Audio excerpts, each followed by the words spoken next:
सबसे पहले इस बात पे बात कर लेते हैं कि यह वीडियो आपको क्यों देखनी चाहिए। कहीं ऐसा ना हो कि वीडियो को देखने के बाद आपको लगे कि यार जिस चीज़ को देखने के लिए वीडियो पे क्लिक करा था वो तो उसमें है ही नहीं, क्योंकि ऐसा बहुत लोग कर रहे हैं, है ना। वीडियो में कुछ होता है, थंबनेल पे कुछ होता है। तो मैं आपके साथ ये नहीं होने दूंगा, है ना। मैं जो भी बातें बताऊंगा बिल्कुल एकदम क्लियर करके। देखो, इस वीडियो को बनाने में मैंने बहुत रिसर्च करी, बहुत ज़्यादा मेहनत करी। अगर आप इस वीडियो को शुरू से लेकर अंत तक देखते हैं, ठीक है, तो मैं आपको गारंटी दे सकता हूँ कि आपके बोर्ड एग्जामिनेशन में इस चैप्टर नंबर 1 रियल नंबर वास्तविक संख्याएं से आपका एक भी एमसीक्यू गलत नहीं होगा। और जितने एमसीक्यूज मैंने इस वीडियोज में कराए हैं, ठीक है ना, इससे बाहर बोर्ड एग्जामिनेशन में नहीं आ सकते। देखो, मैं हवा में बात नहीं करता, ठीक है। मैं बिल्कुल आपको ना बताऊंगा, ठीक है ना, कि मेरे क्वेश्चन का सोर्स क्या रहता है, ठीक है, ताकि आपको पूरी तरह से मेरे पे भरोसा हो पाए। देखो मैंने इस क्वेश्चन को कहाँ से लिया है ना, आपको समझ में आया। देखो हमने क्या करा, सबसे पहले तो मैं आपको जो भी बातें पढ़ाऊंगा बिल्कुल सिलेबस को देख के, है ना। सिलेबस चेंज होता रहता है बिल्कुल सिलेबस वाइज, ठीक है। दूसरा, 5 साल के क्वेश्चन पेपर को मैंने देखा है ना, 5 ईयर्स क्वेश्चन पेपर, ठीक है। उसके बाद 2 सीरीज, मेरे पास 2 सीरीज है ना, उन दोनों सीरीज को मैंने बहुत ध्यान से ऑब्जर्व करा है।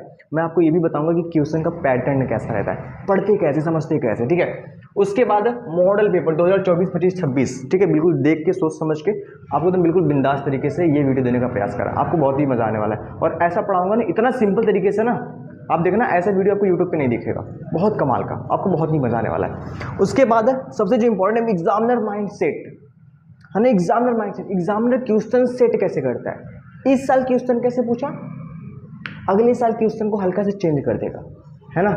कई बार क्वेश्चन वही रहेगा, पूछने का तरीका अलग हो जाएगा। तो इस सारी की सारी बातें मैं आपको इस वीडियो में बताने वाला हूँ, ठीक है ना। तो आइए क्लास को स्टार्ट करते हैं, बहुत सारी बातें हो गई, ठीक है। तो मेरा नाम है प्रवीण गौतम और आप देख रहे हैं आपका प्यारा सा यूट्यूब चैनल प्रवीण क्लासेस। तो आइए स्टार्ट करते हैं। देखो पहला क्वेश्चन यहाँ पे क्या लिखा गया है, पढ़ते हैं इसको ना। बहुत ही प्यारा क्वेश्चन, देखो बोर्ड एग्जामिनर का बहुत ही, है ना, बहुत फेवरेट क्वेश्चन है, ठीक है ना, हर साल पूछा जाता है ना। इसमें क्या लिखा गया है, कह रहे कि एक परिमेय संख्या और अपरिमेय संख्या का योग होता है।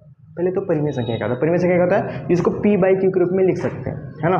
और अपरिमेय क्या होता है, जिसको p/q के रूप में नहीं लिख सकते। अब बच्चे का इसमें कंफ्यूज हो जाता है ना कि p/q के रूप में मतलब सुनो मैं क्या कहता हूँ, ठीक है। देखो परिमेय का मतलब क्या होता है, रूट वाली संख्या छोड़ दो, करड़ी वाली और साथ में पाई, इन 2 संख्याओं को छोड़कर बाकी सभी की सभी संख्याएं क्या होती हैं, परिमेय होती हैं। और ये 2 संख्याएं जो होती हैं, इस तरह की संख्या को कहते हैं अपरिमेय, है ना। भूल जाओ सारी बातें, ठीक है। रूट जैसे ही दिखा अपरिमेय, पाई जैसे ही दिखा अपरिमेय, है ना। ध्यान बस ये देना है कि रूट में अगर कोई चीज मान लेते हैं, जैसे 9 लिखा है, ये बाहर कितना निकल जाएगा, 3। अगर रूट से बाहर अंक चला गया तो बच्चा वो परिमेय बन जाएगा, क्या बन जाएगा, परिमेय, है ना। 3 भी परिमेय है, रूट 9, क्योंकि रूट 9 का मान यानी करड़ी में 9 का मान ही तो 3 है, ठीक है। देखो तो एक परिमेय संख्या और अपरिमेय संख्या का जो योग है ना, वो क्या होता है बच्चा, आपके ऑप्शंस हैं, एक परिमेय संख्या, प्राकृतिक संख्या, पूर्ण संख्या या अपरिमेय संख्या। देखो अगर हम एक परिमेय संख्या ले लें, मतलब कि बिना रूट वाला, ये 2 क्या है, बिना रूट वाला है ना। मान लो एक रूट वाला लो, ये क्या है, 3 जो है रूट वाला यानी करड़ी वाला। तो ये जो पूरी शकल है, ये भी क्या हो जाएगा, ये भी अपरिमेय हो जाएगा, ये भी क्या हो जाएगा बच्चा, अपरिमेय। यानी आपका जो ऑप्शन नंबर डी है वो क्या हो जाएगा, करेक्ट हो जाएगा, है ना। यानी कि अपरिमेय जो है सभी परिमेय को अपरिमेय बना देता है ना। इस चीज का आपको ध्यान देना, ठीक है। देखो दूसरा पढ़ते हैं, एक शून्येतर। शून्येतर क्या होता है, शून्येतर का मतलब होता है कि जो शून्य ना हो, शून्य से इतर, शून्य को छोड़कर शून्य ना हो, है ना। तो अगर कोई परिमेय संख्या शून्य नहीं है और एक अपरिमेय संख्या, अब देखो हमने कहा कि भैया 2, ये क्या है, एक परिमेय संख्या, ये शून्य तो नहीं है, और क्या एक अपरिमेय संख्या मान लेते हैं, वही ले लेते हैं करड़ी में 3। अगर हम इनका गुणा करें तो कितना हो जाएगा, 2 करड़ी में 3, तो ये भी क्या हो जाएगा, ये भी आपका हो जाएगा सदैव सदैव क्या हो जाएगा, अपरिमेय हो जाएगा। ये बात समझ में आई, है ना। अब ऐसा हो सकता है कि आपसे क्या पूछ ले, आपसे पूछ ले कि ये बताइए कि एक परिमेय संख्या और एक अपरिमेय संख्या का अंतर क्या होता है ना। आप कहेंगे सर आपने तो ये वाला एमसीक्यू तो पढ़ाया नहीं था, है ना। आपसे अगली बार पूछ ले कि एक परिमेय संख्या एक अपरिमेय संख्या का भागफल होता है, क्या होता है भागफल, तो आप कहेंगे सर आपने तो पढ़ाया नहीं, इसलिए मैंने ये बात लिखी, ठीक है। देखो जिंदगी में कभी भी एक बात हमेशा जानना कि अगर एक परिमेय संख्या का एक अपरिमेय संख्या के साथ अगर आप जोड़ो, घटाओ, गुणा करो या भाग करो, है ना, मतलब कि योग मतलब जोड़, अंतर मतलब घटाना, गुणा करो या भाग करो, वो हमेशा हमेशा अपरिमेय ही होता है, वो सदैव क्या होता है, अपरिमेय। इस चीज को तुम नोट कर लो, ठीक है। देखो अब ऐसा हो सकता है कि यहाँ पे परिमेय और अपरिमेय का खेल चल रहा था, आपसे ऐसे पूछ ले कि परिमेय और परिमेय हो, तो एक संख्या परिमेय है और एक संख्या दूसरी भी परिमेय है, उसको जोड़ा जाए, घटाया जाए, गुणा करा जाए, भाग करा जाए, तो क्या होगा। देखो अगर आप एक परिमेय संख्या में परिमेय संख्या को जोड़ते हैं, घटाते हैं, गुणा करते हैं, भाग करते हैं, तो सदैव हमेशा वो परिमेय आता है। क्या आता है, परिमेय आता है। ठीक है, अब तीसरी बात है ना, आपसे ये भी पूछ ले कि ये एक अपरिमेय संख्या है, ठीक है, दूसरी भी अपरिमेय संख्या है, उसका योग क्या होगा? तुम तुरंत कह दोगे कि अपरिमेय अपरिमेय इक्वल टू अपरिमेय। अरे नहीं, सुनो, ठीक है, देखो, अगर कभी भी एक अपरिमेय संख्या है और एक दूसरी भी अपरिमेय संख्या है, इसके साथ आप जोड़ते हो, घटाते हो या गुणा करते हो, भाग करते हो, तो वो परिमेय भी हो सकता है और अपरिमेय भी हो सकता है। समझ में आया है ना? वो परिमेय भी हो सकता है और अपरिमेय भी हो सकता है। कैसे? जैसे अगर मैं आपसे कह दूं, देखो बहुत ध्यान से, है ना, करड़ी में 2 क्या है, अपरिमेय है। अगर मैं इसमें जोड़ दूं माइनस करड़ी में 2, तो ये जो माइनस करड़ी में 2 है, ये भी क्या है, ये भी तो अपरिमेय है। तो अगर आप इसको जोड़ोगे तो कितना आ जाएगा, 0, और 0 क्या होता है, 0 तो परिमेय होता है। सही है ना, 0 क्या होता है, परिमेय होता है। तो ये क्या बन जाएगा, ये परिमेय बन जाएगा, है ना। मान लो अगर सिर्फ ऐसा होता, जैसे मैंने कह दूंगा ना, करड़ी में 2 प्लस करड़ी में 2, तो कितना हो जाएगा, 2 करड़ी में 2, तो ये क्या हो जाएगा, अपरिमेय।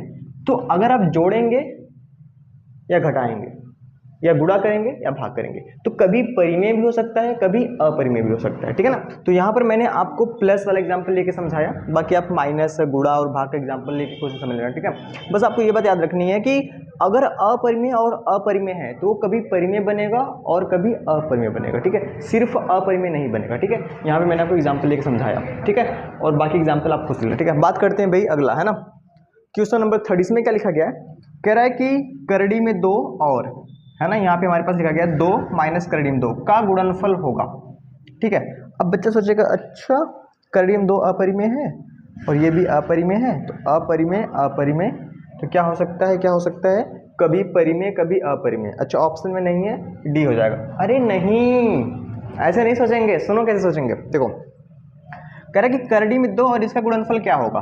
पहले हम इसका गुणा करेंगे, जैसे करड़ी में 2 है, इसका गुणा किसमें करेंगे, 2 माइनस करड़ी में 2। अब बताओ इसका पहले इसमें करेंगे कितना आएगा, 2 करड़ी में 2, यहाँ पे क्या लगा देंगे माइनस, इसका जब इसमें करेंगे तो करड़ी से करड़ी हट जाएगा, है ना, और यहाँ से कितना आ जाएगा, 2 आ जाएगा। तो ये जो शकल है, ये जो शकल बच्चा, ये शकल क्या है, ये शकल आपका क्या है, अपरिमेय। ऑप्शन ए क्या हो जाएगा, करेक्ट हो जाएगा। बात करते हैं आगे क्वेश्चन नंबर 4 के ऊपर। इसमें क्या लिखा गया है, कह रहे कि निम्न में अपरिमेय संख्या है ना। आपके पास ऑप्शन है, ए है करड़ी में 25, बी है 5 प्लस करड़ी में 2, और सी है करड़ी में 81, और डी है 5/3, है ना।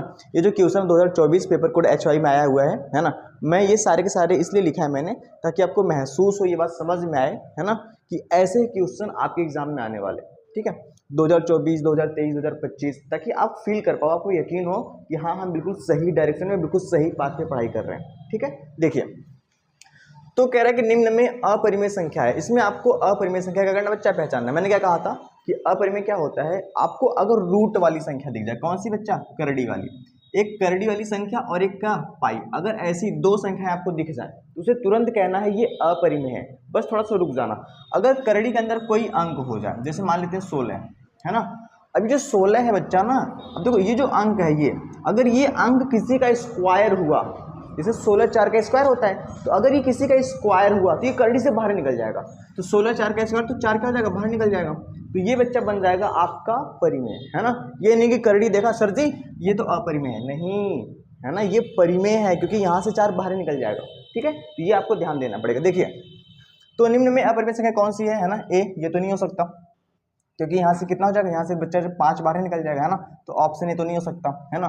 बी 5 प्लस करड़ी में 2, क्या करड़ी में 2 बाहर निकल जाएगा, नहीं, यही वाला ऑप्शन क्या हो जाएगा आपका, बिल्कुल सही हो जाएगा, है ना। देखो करड़ी में कैसे क्या है, यहाँ से 9 बाहर निकल, क्योंकि 9 का स्क्वायर होता है ना, तो ये भी ऑप्शन नहीं हो सकता।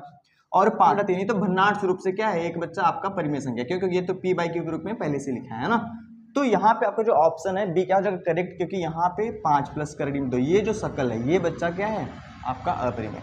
बात करते हैं 5वां, कह रहे कि किसी परिमेय संख्या के समतुल्य, ये बड़ा प्यारा क्वेश्चन है, देखो, है ना, बहुत ध्यान देखना। ठीक है, ये क्वेश्चन 2023 में आया हुआ है। कह रहे कि किसी परिमेय संख्या के समतुल्य परिमेय संख्याएं होंगी। समतुल्य का मतलब क्या होता है, समतुल्य का मतलब होता है इक्विवेलेंट। समतुल्य का मतलब होता है के बराबर। अगर मान लो तुम्हारे पास एक परिमेय संख्या है ना, मान लेते हैं कि आपके पास एक परिमेय संख्या है 2/3, सही बात है, इसके बराबर, इसके बराबर का मतलब होता है कि इसी के जैसी, इसी के बराबर होनी चाहिए। अब अगर इस संख्या में मैं, देखो ये 2/3 है ना, अगर मैं इस संख्या में, है ना, 2 से ऊपर नीचे गुणा कर दूं तो ये कितना हो जाएगा, 4, और यहाँ पे कितना हो जाएगा, 6। तो ये जो 4/6 है, ये जो 2/3 है ना, ये दोनों संख्याएं बराबर ही हैं। मतलब मैं क्या कहना चाह रहा हूँ, मैं ये कहना चाह रहा हूँ कि 2/3 और 4/6 क्या है, बराबर है। क्यों? क्योंकि अगर मैं इसको काटूंगा 2 दूना 4, 2 तिहाई 6, 2/3 बराबर हो गया। तो कह रहे हैं कि किसी परिमेय संख्या के समतुल्य परिमेय संख्याएं होंगी, मतलब कि किसी परिमेय संख्या के बराबर कितनी संख्याएं हो सकती हैं, अनंत हो सकती हैं, है ना। क्यों? क्योंकि देखो मैंने इसमें क्या है 2 से गुणा करा, अब 3 से गुणा करो, 4 से गुणा करो, 5 से, ऊपर नीचे सेम अंक से गुणा करते जाओ, है ना। तो गुणा करने के बाद जो संख्या आएगी जिसमें आपने गुणा करा था उस संख्या के बराबर ही होगा। क्यों? देखो ध्यान से, जैसे 2/3 है, अगर मैं करूँ इसमें 10 से गुणा करो, ये 10, तो कितना हो जाएगा, 20/30 हो जाएगा।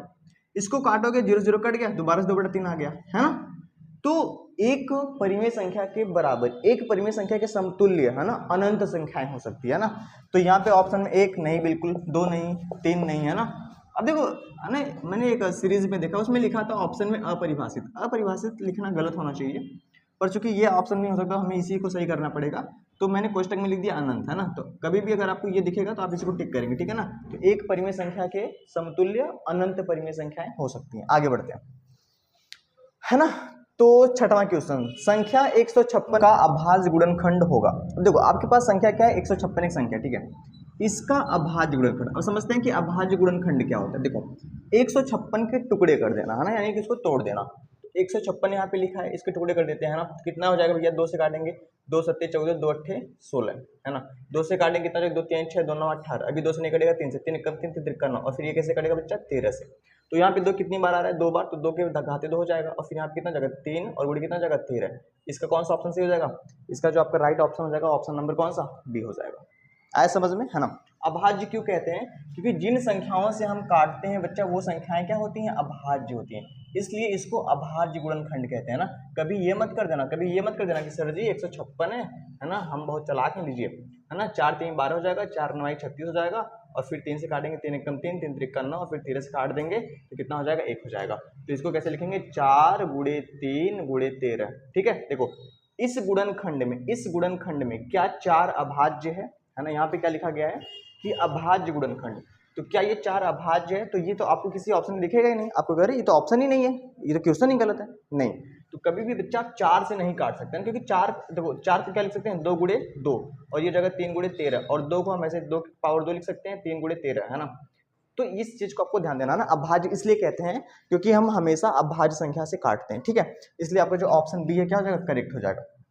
बात करते हैं क्वेश्चन नंबर 7, कह रहा है कि संख्या 144 के अभाज्य गुणनखंड में अभाज्य गुणनखंडों की घातों, बड़ा प्यारा क्वेश्चन, बहुत ही प्यारा, ठीक है। देखो ये जो क्वेश्चन है कह रहा है कि अभाज्य गुणनखंडों की घातों का योग, मतलब कि पहले तो हमें इसका अभाज्य गुणनखंड करना पड़ेगा और फिर उसमें घातों का योग बताना पड़ेगा। देखो ये क्वेश्चन 2022 में, 2023 में DX EB ZZ है ना, बहुत इंपॉर्टेंट, ठीक है, बहुत इंपॉर्टेंट। देखो तो आप करेंगे 144 का गुणनखंड, है ना, कहाँ पे करूँ, देखो यहीं पे कर देता हूँ, ठीक है, एकदम छोटा छोटा 144, ठीक है।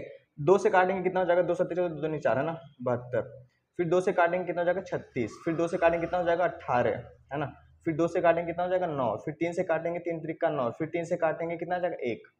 तो अब ध्यान समझना, 1 2 3 4 कितनी बार है, 2 के घाते 4, और 1 2 कितनी बार है, 2 बार, 3 घाते 2। तो अब देखो हमने इसका गुणनखंड कर दिया, तो ये जो अभाज्य गुणनखंड करा है इसकी घातों का योग, तो घात कितना है 4 और 2, तो 4 + 2 कितना होता है 6। इसका मतलब ऑप्शन डी क्या हो जाएगा, करेक्ट हो जाएगा, ठीक है। इस तरह के क्वेश्चन को ऐसे सॉल्व करते हैं ना, बहुत इंपॉर्टेंट, ध्यान से देखना। आगे बढ़ते हैं, कह रहे कि कौन सह अभाज्य संख्या का युग्म है, बहुत ध्यान से, ये सवाल बड़ा अच्छा है ना। सह अभाज्य संख्या क्या होता है, ऐसी दो संख्याएं जो केवल और केवल एक से कटेगा, ठीक है। जैसे अगर मैं आपसे पूछूं कि क्या 18 और 25 एक के अलावा किसी और से कटेगा, नहीं, तो बच्चा यही है क्या आपका सह अभाज्य। लेकिन 14 और 35 देखो एक से तो कटबे करेगा, लेकिन ध्यान दो ये 7 से कट जाएगा, क्यों, क्योंकि 7 दूनी 14, 7 पचे 35, है ना। तो ऐसी संख्या जो सिर्फ एक से कटे, ऐसी दो संख्या जो सिर्फ एक से कटे, उन्हें कहते हैं सह अभाज्य। सह का मतलब होता है कि दो संख्याएं, सह का मतलब होता है कि वो संख्याएं जोड़े में होंगी, किसमें होंगी बच्चा, जोड़े में, है ना। इस चीज को आपको ध्यान देना है, ठीक है। अब देखो यहीं पर एक क्वेश्चन और आया था, बड़ा प्यारा सा क्वेश्चन, मैं सोचता हूँ कि इसको यहीं पे करवा दूं, है ना। क्वेश्चन क्या आया था कि एक सवाल था, है ना, ठीक है, कहाँ पे मिटा दूं, यहीं पे मिटा दूं क्या, चलो देखो सवाल बड़ा प्यारा था कि, है ना, 3125 यानी कि 3125 का घातांक रूप क्या होगा, ठीक है। 3125 का घातांक रूप से मतलब ये है कि आप 3125 को ऐसे टुकड़ों में बांटो, ठीक है। तो भैया लास्ट में 5 है तो 5 से कटेगा, तो ये हो जाएगा 5 छक 30, है ना, 5 छक 30, 5 दूनी 10, 5 पच्चीस 25, है ना। 5 से काटेंगे 5 छक 5, 5 दूनी 10, 5 25, है ना। 5 से काटेंगे 5 दूनी 10, 5 25, ठीक है। 5 से काटेंगे तो 5 आ जाएगा, फिर 5 से काटेंगे तो कितना जाएगा 1। तो ये 5 कितनी बार है, 1 2 3 4 5। तो इसका जो घातांक रूप है वो क्या है, 5 के घाते 5, ठीक है। तो इसको भी आपको क्या करना है, ध्यान देना है ना। बात करते हैं क्वेश्चन नंबर 9। इसमें क्या लिखा गया है, कह रहा है कि यदि दो संख्याओं का HCF 1 है तो वे संख्याएं कहलाती हैं। देखो अगर दो संख्याओं का HCF 1 है ना, तो उन्हें हम बच्चा कहते हैं सहअभाज्य संख्या। वही बात जो मैंने आपको अभी पढ़ाई है ना। देखो ध्यान से, सहअभाज्य संख्या क्या होता है, ऐसी दो संख्याएं जो सिर्फ और सिर्फ 1 से कटे, है ना, 1 से कटे या उनका HCF 1 हो। अगर दो संख्याओं का HCF जो होता है 1 होता है, या दो संख्याएं सिर्फ 1 से कटती हैं, तो उन्हें सहअभाज्य संख्या कहते हैं ना। यमज जुड़वा अभाज्य, ये तो बिल्कुल नहीं कहते हैं, पता नहीं क्या है ना, ये तो नहीं कहते और ये भी नहीं कहते, ठीक है। आगे बात करते हैं।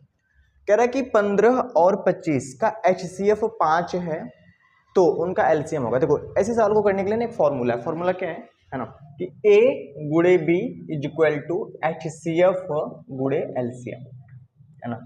अब ये A गुणे B क्या है, देखो A क्या है पहली संख्या और B क्या है बच्चा दूसरी संख्या। यहाँ पे क्या कहा गया है कि 15 और 25 का HCF, मतलब एक संख्या 15 है और एक संख्या क्या है 25 है, इनका HCF 5 दिया है, तो हमें क्या निकालना है LCM। तो हम A की जगह कितना रख देंगे 15 और B की जगह कितना रख देंगे 25 बराबर HCF कितना दिया है 5, और हमें क्या निकालना है बच्चा, हमें तो LCM निकालना है ना।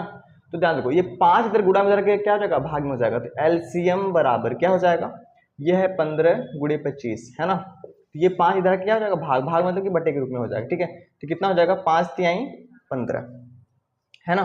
तो 3 का गुणा 25 में कर देंगे तो ही जाएगा आपका LCM। तो कितना जाएगा 25 तिहाई 75, यानी आपका जो ऑप्शन नंबर कौन सा है, ऑप्शन नंबर बी क्या हो जाएगा, बिल्कुल करेक्ट हो जाएगा, है ना। बात करते हैं क्वेश्चन नंबर 11 पे। इसमें क्या लिखा है, कह रहा है कि दो संख्याओं के LCM एवं HCF क्रमशः 168 और 6। देखो इसी फॉर्मूले पे होगा, इसी, है ना।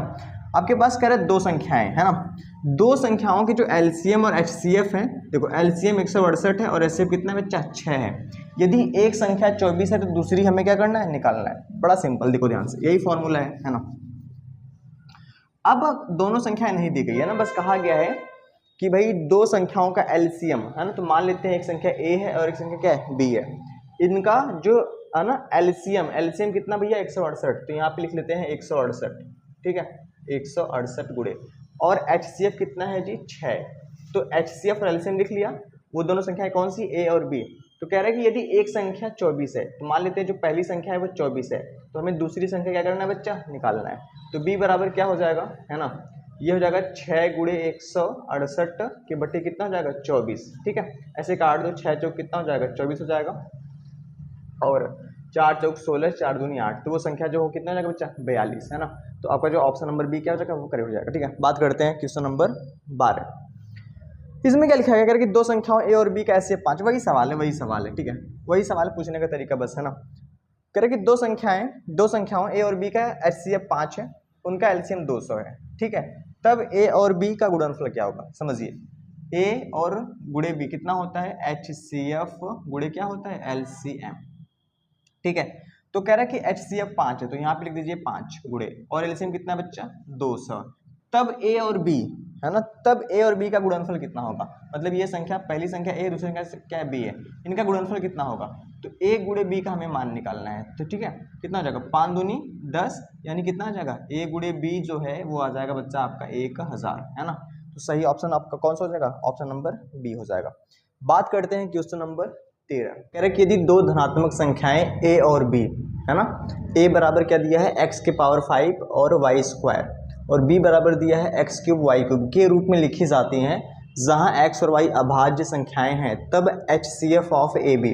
तो हमें उस A और B का क्या निकालना बच्चा HCF। बड़ी सिंपल सवाल, देखो जब भी आपको ऐसे दिया हुआ है ना ये, ठीक है, तो आपको A बराबर कितना दिया है x के पावर 5 और y स्क्वायर, और B का मान कितना दिया है ना x क्यूब और y क्यूब, और आपको निकालना है क्या HCF किसका बच्चा A, B, यानी AB का आपको निकालना है HCF। तो देखो आप पहले कॉमन करो, देखो x इसमें भी आ रहा है इसमें भी, है ना, तो कॉमन कर लो, ठीक है। कॉमन कर लिया, y इसमें भी आ रहा है इसमें भी आ रहा है ना, कॉमन कर लो, ठीक है।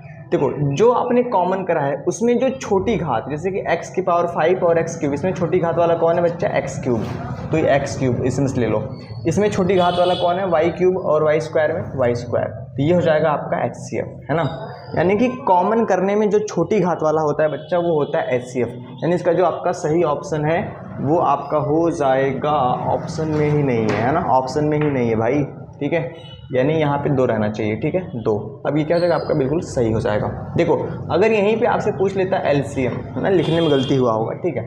अगर यहीं पे आपसे पूछ लेता है कि LCM क्या होगा, ठीक है, तो जिसको आपने कॉमन करा है उसमें बड़ी घात वाले, किसके लेते हैं बच्चा, बड़ी घात वाले को, तो ये हो जाएगा x की पावर 5 और ये क्या हो जाएगा y क्यूब, है ना। तो अगर LCM पूछता तो आपका ये हो जाता, ये वाला ऑप्शन, ठीक है, पर HCF पूछा था तो ये वाला ऑप्शन हो जाएगा, ठीक है।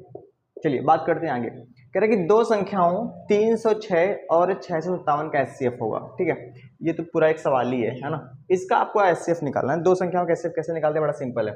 आप 306 के क्या करो बच्चा, गुणनखंड करो, है ना, 2 से काटो, 2 एक कम 2 हो जाएगा, 2 पच्चीस 10 हो जाएगा, और कितना हो जाएगा, 2 तिहाई 6। अभी 3 से काटेगा, 3 पच्चीस 15 और 3 एक कम 3। अभी 3 से कटेगा, 3 एक कम 3 और 3 सत्ते 21। अभी 17 से कटेगा, कितना जाएगा 1। उसी तरह आप 657 को काटो, है ना, ठीक है। तो ये 3 से कटेगा, 3 दूनी 6 हो जाएगा, और 3 एक कम 3, 3 नवा 27, है ना। अब ये 3 से कटेगा, 3 नवा सॉरी 3 सत्ते 21, 3 त्रिका 9। अब ये 73 से ही कटेगा, 1 आ जाएगा। ये जो 306 है ना, इसको आप घात के रूप में लिखो, तो आप कैसे लिखोगे, 2 गुणे 3 की घाते 2 और कितना हो जाएगा 17। और 657 को आप कैसे लिखोगे, तो ये हो जाएगा 3 के घाते 2 और गुणे 73, है ना। अब बताओ कॉमन क्या दिख रहा है, 3 3 कॉमन दिख रहा है ना, तो इसको क्या करो बच्चा, कॉमन करो, है ना। अब मैंने कहा था कि जब आप HCF निकालते हो, क्या निकालते हो, HCF, तो जिसको आपने कॉमन करा है उसमें छोटी घात लेते हैं ना। यहाँ पे 3 घाते 2 यहाँ पर भी है, यहाँ पर भी है, तो दोनों सेम ही है, तो आप 3 घाते 2। अब 3 घाते 2 का मतलब क्या हो जाएगा, 9। तो जो आपका सही ऑप्शन है वो क्या हो जाएगा बच्चा, 9 हो जाएगा। बड़ा सिंपल, ठीक है। बात करते हैं क्वेश्चन नंबर 15 पे। कह रहा है कि संख्याओं 12, 15 और 21 का LCM, ये तो बच्चों वाला है ना, ठीक है, ये आपके लिए होमवर्क है ना। अरे क्या करना है, ऐसे करो, है ना, यहाँ पे लिखो 12 और यहाँ पे लिखो 15 और यहाँ पे क्या लिखो 21, इसका LCM निकाल दो, जो आएगा हो जाएगा आपका आंसर, ठीक है। कह रहा है कि भाज्य, भाजक, भागफल एवं शेषफल में संबंध होता है। अच्छा ध्यान सुनो, ठीक है। जैसे यहाँ पे 2 है, कितना लिखा है 2, और यहाँ पे 7 है, 2 3 कितना होता है 6, और यहाँ पे आ गया 1, है ना। तो बच्चा इसको बोलते हैं अच्छा भाजक, क्या बोलते हैं, भाजक, इसको बोलते हैं भाज्य, और बाकी 2 तो आपको पता होगा। ये भागफल होता है, ये क्या होता है, शेषफल होता है। इनमें संबंध क्या होता है कि भाज्य बराबर, मतलब ये जो बीच वाला है ये, है ना, जो 7 है वो किसके बराबर होता है, 2 गुणे 3 प्लस 1, यानी कि भाज्य बराबर भाजक गुणे भागफल प्लस शेषफल, है ना। तो भाज्य बराबर भाजक गुणे भागफल प्लस शेषफल, यानी कि ऑप्शन नंबर क्या हो जाएगा, सी हो जाएगा। कोई ध्यान से देखो, है ना, ठीक है। ये क्या लिखा है, भाजक, भाजक नहीं बच्चा, ठीक है, भाजक नहीं, है ना। सबसे पहले क्या रहेगा, भाज्य, भाज्य बराबर भाजक गुणे भागफल प्लस शेषफल, ठीक है। देखिए बात करते हैं क्वेश्चन नंबर 17 के ऊपर, है ना। इसमें क्या लिखा गया है, कह रहा है कि 65 और 117 के HCF को, मतलब कि 65 और 117 के HCF को 65P और 117 के रूप में व्यक्त किया जाए तो P का मान होगा, मतलब मैं इस P का मान निकालना है, ठीक है। देखो 65 और 117 का जो HCF है ना, उसको हम इस रूप में क्या कर रहे हैं बच्चा, व्यक्त कर रहे हैं, तो P का मान हमें बताना है। तो पहले हम 65 और 117 का क्या निकालेंगे बच्चा, HCF। तो 65 का HCF और 117 का सॉरी 65 और 117 का HCF, देखिए तो ये किससे कटेगा भैया, ये किससे कटेगा, ये 5 से कटेगा, है ना। 5 एक कम 5, 5 3 15 और ये हो जाएगा 13 एक कम 13। ये 3 से कटेगा, है ना, 3 त्रिका 9, 3 नवा 27, और फिर 3 एक कम 3, 3 त्रिका 9, और फिर ये कितना हो जाएगा 13 एक कम 13, ठीक है। तो 65 बराबर क्या हो जाएगा, 5 गुणे 13, और 117 बराबर क्या हो जाएगा, 3 के घाते 2 और गुणे 13। तो जब हम HCF निकालते हैं तो कॉमन करते हैं ना, तो कॉमन में से जो सबसे छोटी घात वाला होता है ना, अब यहाँ पे दोनों की घात कुछ नहीं, तो कितना मान लेंगे बच्चा, 1 1, है ना। तो जो छोटी घात वाला, अब दोनों की घात एक ही है, जो छोटी घात वाला होता है वही क्या होता है बच्चा, HCF होता है।